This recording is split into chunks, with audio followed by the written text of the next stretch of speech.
and welcome to this Spaces Masterclass. Now today I'm sitting with someone who really needs no introduction, but I'm going to try and give this a shot anyway. Well, the first thing I'm going to give you is that she's also called Mrs Funnybones. Her blogs, columns, let's just say she's not just an author, producer, actor, but she's also a really successful interior designer. She's subtle yet classy. I think it's high time I take her name now. I'm sitting here with Twinkle Khanna. Hi, thank you for having me here. I'm so happy that you are. So tell me, how did the role come about of you being CSO, Chief Style Officer with Spaces? You know, when we think about dressing up, we spend so much time and effort into that. We follow trends in hair, makeup. But when it comes to our homes, I feel we just run around like headless chickens. I mean, for example, I think the last time I bought bed sheets was probably when man landed on the moon, and I'll probably change it next when we get one to land on Mars. That's not the way it should be. And in most people's homes, I've noticed that towels have more lives than cats. I mean, they first start off, you use them as regular things to wipe yourself, then you cut it up and becomes kitchen towels, and then finally it spends its life becoming a pocha in your house. How much can you squeeze out of one towel? So I think that we really do need some sort of direction, and we should dress up our houses as well as we dress ourselves. I agree with you, and to be honest, I'm very guilty of that myself also. Towels. We all are. So what would you say one should begin with when you're looking to style your home?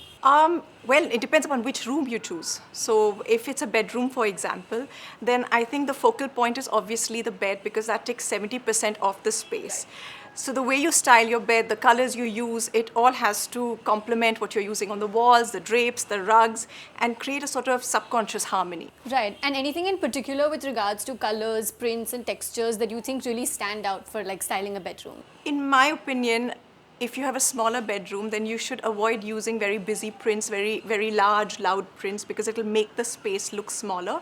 So if you have a smaller bedroom, you should use lighter colors, smaller prints.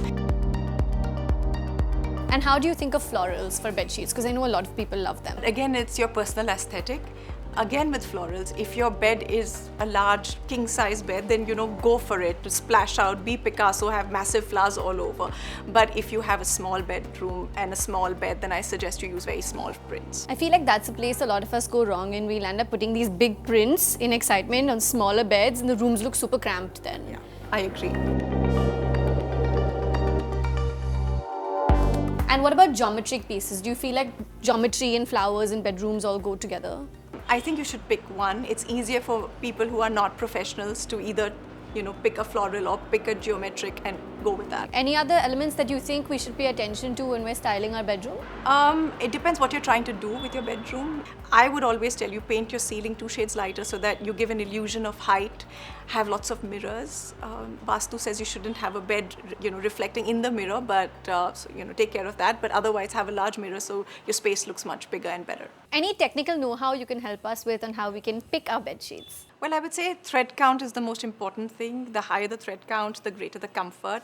Then there's the quality of the thread itself. So, for example, Egyptian cotton is supposed to be the best. And Spaces, the bed sheets, also have certain features which are really fantastic and add to a lot of comfort. For example, they have stain release, they are wrinkle-free, they are antimicrobial, they have temperature regulation. So all these features would really add to your comfort in your bedroom. You identify a lot with the brand Spaces, I see. Well, I'm somebody who really is engaged with home decor, and when the Spaces team came to meet me, I felt that we had a lot of common ground. I was very interested in their diverse range of bath and bed linen, in their rugs, and I felt that this was also giving me an opportunity to share my views on decor. And what was also exciting was that I'm going to be part of curating the forthcoming collections. So I thought it was something that really fit in well for both of us. Okay, so this entire masterclass has been superbly helpful, at least for me. I know I'm going to go off and get myself some Spaces bed sheets right about now. And I don't know what to do with the old ones, but we'll figure something out. Well, you could always cut it up and use it as pochas, can't you? Yeah. Yuck, but yeah. I think that's a good idea. Thank you for tuning in, you guys.